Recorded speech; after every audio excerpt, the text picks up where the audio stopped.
iStandard.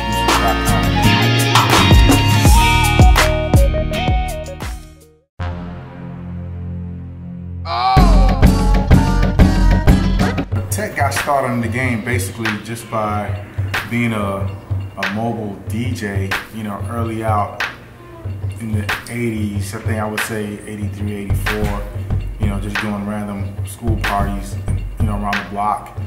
And that transpired into me DJing for Disco Rick, Uncle Luke, around the time when he was doing his solo thing.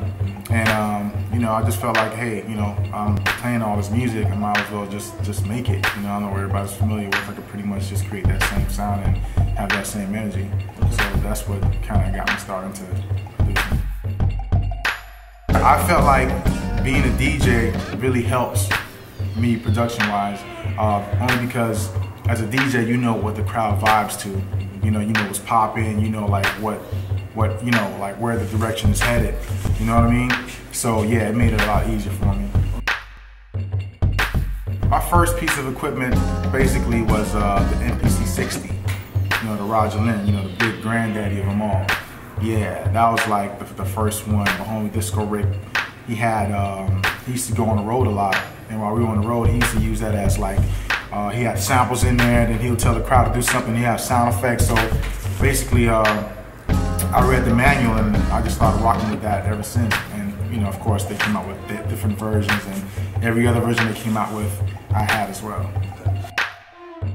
As far as the relationships that I've built, it's helped me in quite great ways, you know.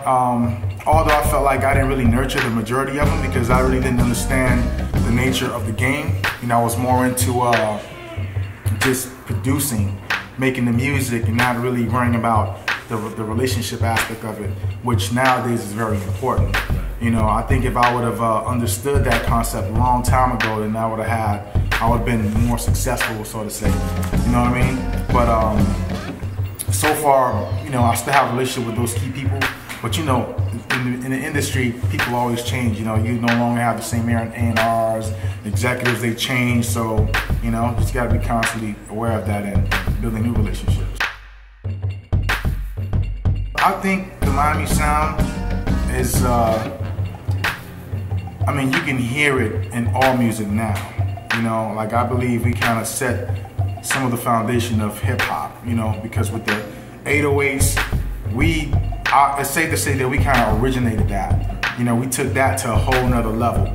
And with that being said, you know, a lot of the artists had their own sound, and being that we didn't really have support from everybody in order to like brand the sound, you know, it kind of like took off in its own direction. You know, everybody else started emulating our sound and, you know, making it their sound, and you know what I mean? So that's pretty much, you know, what happened. But at the end of the day, you know, those that are from Miami and those hip hoppers that know Miami knows that, okay, where it stemmed from.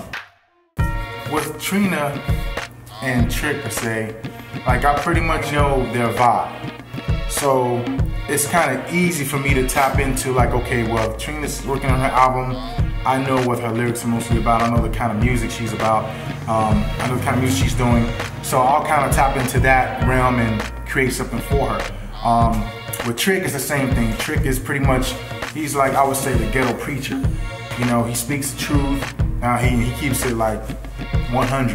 You know what I mean? So Trick, I know he likes a lot of horns and up tempos and just good feeling music. So, you know, that's one aspect of it. And everybody else pretty much is just still trying to find their identity. You understand what I'm saying? Like I think a lot of artists from Miami still haven't found themselves, you know, with the exception of, you know, Flo Rida, Ross. Like these guys, you know, they found themselves.